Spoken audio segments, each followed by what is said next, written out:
O menino que sobreviveu à decapitação, página 110. Os cirurgiões do hospital nunca tinham visto um caso tão impressionante. Por John Dyson. O carrinho vermelho os unia pela reta, seguido de 15 outros carros. Ao volante, Chris Stewart, 11 anos, alinhou-se para a curva do pit stop. Tendo naquele dia trocado a categoria iniciante pela Júnior, já liderava o grupo. Com gaiola anticapotamento e para-brisa protegido por tela de arame, o carro, chamado carinhosamente de Mar de Amassados, corria a cerca de 50 quilômetros. Chris estava preso ao banco usando protetor de pescoço e capacete. Na metade da curva da pista de terra da fazenda Brixkin, em Hampshire, na Inglaterra, o menino perdeu o controle da direção. Uma barreira de aço que estava enterrada num banco de terra surgiu à sua frente. Seu coração disparou. Ai, não! Ele fechou os olhos.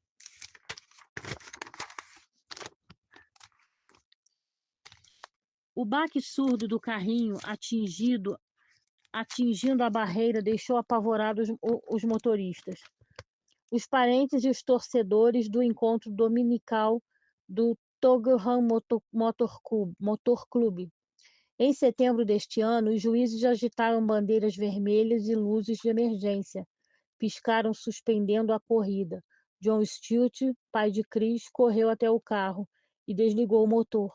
Debbie, a mãe, seguiu logo atrás. O rosto pálido da boca do menino saía sangue, e seus braços e pernas estavam torcidos. Uma única lágrima escorria pelo rosto. Ele não está respirando, alguém gritou em desespero. A equipe da ambulância St. John chegou ao local em poucos segundos. O paramédico Richard Coleman deu uma olhada no garoto. Temeu ter ocorrido fratura da coluna vertebral. Viu que Chris tinha dificuldade de respirar. É arriscado, mas precisamos tirar o capacete, disse ao colega Steve Fish, que entrara pela traseira do veículo, e amparar a cabeça de Chris com todo cuidado. Lentamente, Fish puxou as laterais do capacete enquanto Coleman enfiava as mãos ali dentro. Chris teve alguns espasmos e eles se esforçaram para manter a cabeça do menino até 3 milímetros do corpo durante as convulsões. O capacete saiu e eles então administraram oxigênio. Os bombeiros tiraram os parafusos do banco e suspenderam com Chris ainda sobre ele. O menino foi amarrado a uma maca, anestesiado e entubado. Debbie acompanhava o filho na ambulância enquanto John seguia de carro. 1 hora e meia depois do acidente, eles corriam para o hospital Southampton General. Quando às 17h20 a ambulância chegou à unidade de acidentes e emergência, Chris foi levado imediatamente até a UTI pediátrica. Com 9 leitos, a unidade recebe os casos infantis mais graves do sul da Inglaterra. O Dr. John Papacham, que mal começava sua semana de plantão, pediu uma ressonância magnética e uma tomografia urgente do crânio e do pescoço de Chris. Raio-X não bastariam. As imagens resultantes traziam uma notícia terrível. Aos 41 anos, o pediatra pai de 2 filhos jamais vira um quadro assim. Os fortes ligamentos que prendiam a base do crânio de Chris ao alto da coluna haviam se rompido. A cabeça se desprendera dos ossos e do pescoço. Apenas pele, músculo e outros tecidos frágeis os mantinham unidos. Por dentro, Chris havia sido decapitado. Embora estivesse vivo, Chris corria grande risco. A medula espinhal, sistema de milhões de nervos que liga o cérebro ao restante do corpo, agora atravessava o pescoço sem uma proteção. Qualquer movimento poderia rompê-la ou danificá-la. O resultado seria a morte instantânea ou paralisia total. Às 2h10, Papacham informou os pais sobre a situação. Embora fosse terrivelmente sincero, não lhes contou que a lesão de Chris era idêntica à sofrida pelo ator Christopher Reeves, o super-homem ao cair do cavalo. Também não revelou que se tratava de uma fratura do enforcado. O pescoço de Chris se rompeu, disse. O caso é muito complicado, mas ele está vivo e precisamos ter esperança.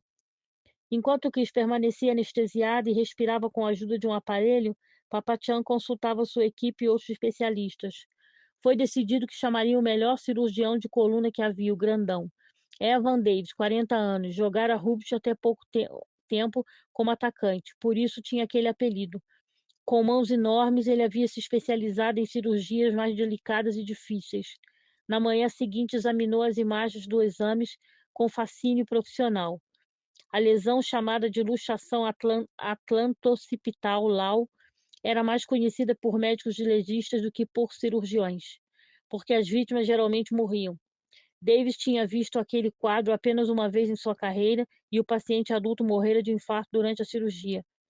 Fazendo cálculos nas imagens dos exames, Davis descobriu que a lacuna entre o cano e a parte superior do pescoço de Chris era de 16 milímetros, quase 3 vezes mais do que o normal.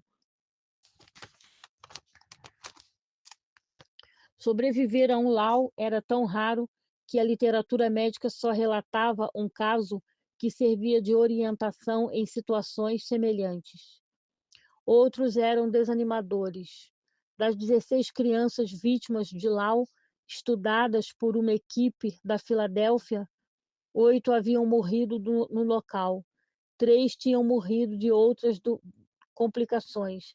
E das 5 demais, apenas uma se recuperara completamente. Na manhã de terça-feira, o cirurgião se apresentou a John e Debbie Stewart. Eles estavam cansados, haviam comido pouco e ainda não tinham ido em casa.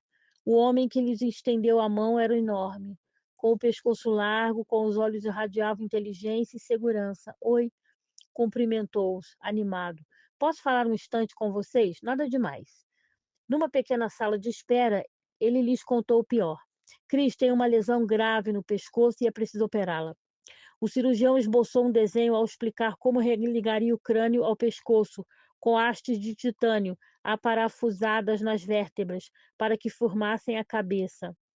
Elas vão ser enxertadas com ossos do quadril dele, para que a estrutura fique forte e natural, disse. Essa parte da cirurgia seria rotineira para David. Ele a fazia 4 ou 5 vezes por ano para corrigir a cabeça de bebês com síndrome de Down e pacientes com tumores e doenças reumatoide. A diferença agora é que a medula espinhal de Chris estava totalmente exposta. Talvez já estivesse danificada ou a cirurgia poderia comprometê-la ainda mais. Debbie tentava imaginar o que se passava dentro do pescoço do filho. É arriscado? Perguntou muito. A parte mais perigosa vai ser virá-lo para fazer a cirurgia pela nuca. A medula é muito frágil. Existe alguma alternativa? Perguntou John. David fez com a cabeça que não. Podemos deixá-los em perfeitas condições se operarmos. E se não operarmos? Se ele balançar a cabeça, pode morrer. Aturdido, John tentava se agarrar a alguma esperança. Quais são as chances dele? É difícil dizer. Uma porcentagem. O cirurgião viu o olhar ansioso dos pais. Pensou bastante e respondeu uns 7%. Debbie respirou fundo. Imagens do enterro do filho passavam em sua mente. Então, uma onda de fúria tomou conta dela. Seu mentiroso, disse ao médico. Você falou que não era nada demais. Em seus piores momentos, sentada ao lado da cama de Chris, segurando a mão dele, Debbie se perguntava se era tudo culpa sua. Eles haviam começado a frequentar clubes de corrida com amigos 4 anos antes. E Chris insistira em dirigir, nem pensar, responder a ela. Mas depois de ver a animação dos outros pilotos e a segurança das corridas, acabou mudando de ideia. Compraram um carrinho velho e Chris começou a passar todo o tempo livre fazendo consertos, trocando pneus, instalando uma peça nova. Em casa, ele passava quase todas as noites procurando peças baratas na internet. Nada o deixava mais feliz. Chris é um menino adorável, pensou ela. Tinha tido muitos amigos e na escola ganhara o prêmio de aluno mais generoso e maduro da turma. Debbie não era o tipo de pessoa que fica remoendo coisas, mas estava consumida de frustração.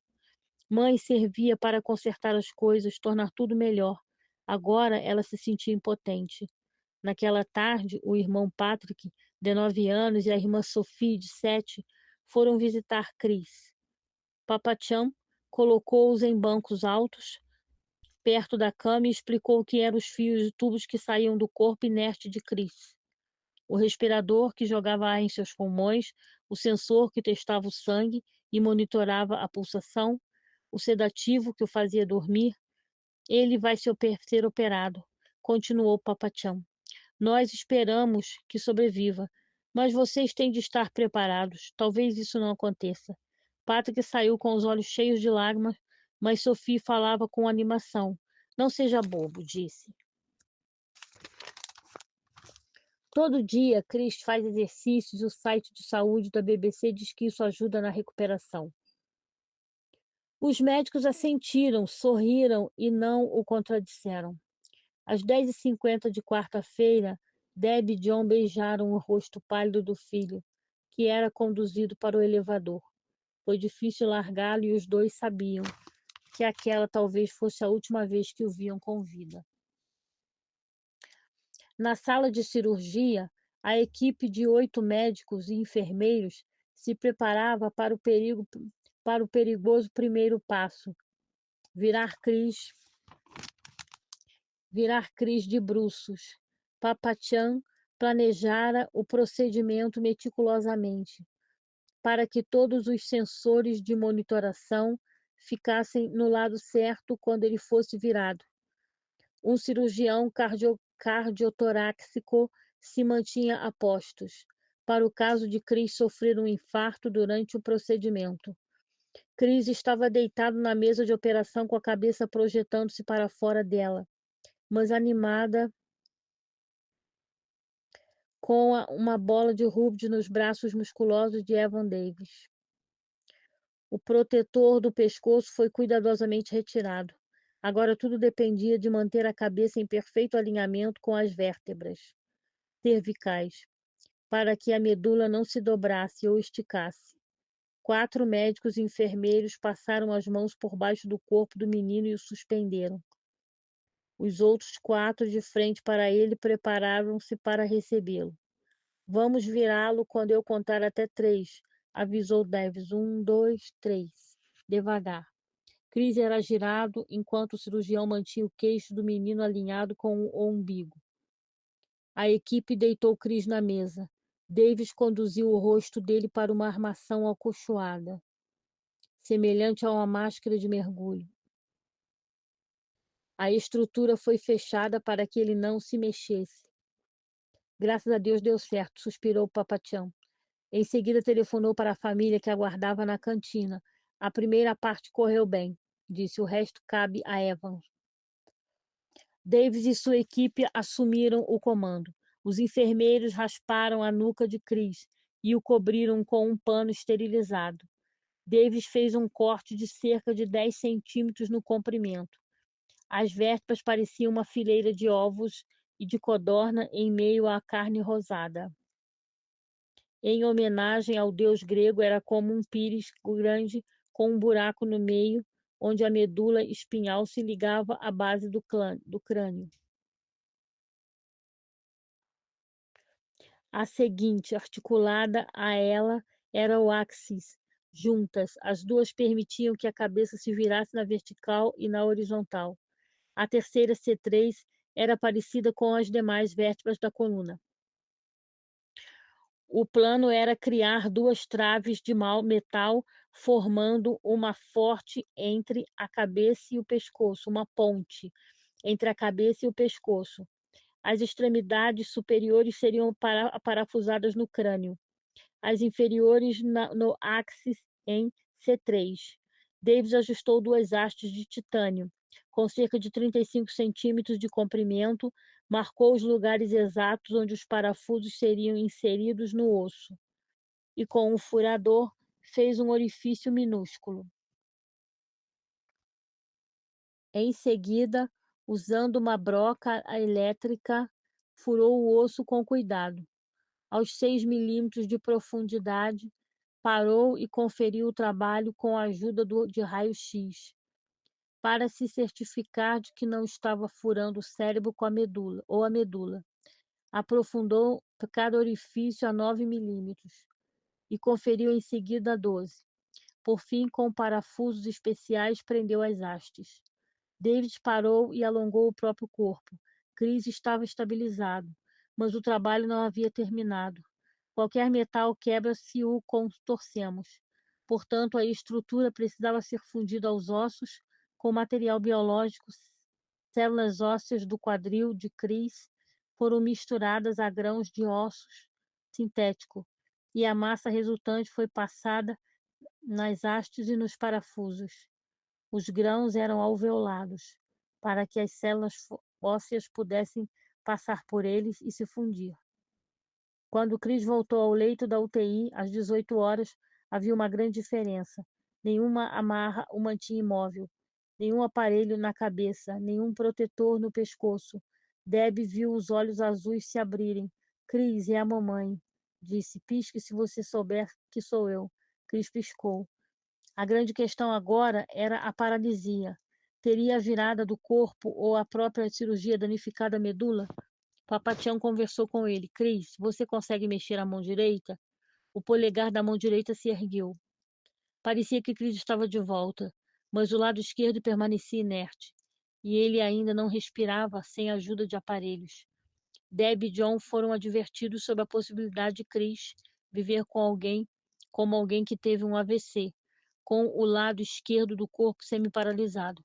Deb não se importava, só queria o filho vivo. Mas 5 dias depois aconteceu um milagre. Os dedos da mão esquerda de Chris se mexeram. Aos poucos, o restante do corpo despertou e a respiração se restabeleceu. 2 semanas após o acidente, Chris estava de pé, embora lesões nervosas tivessem lhe deixado com visão dupla e problemas na fala. Semanas depois, ele conduziu o baile do clube automobilístico. Em fevereiro, estava de volta à escola, jogando basquete.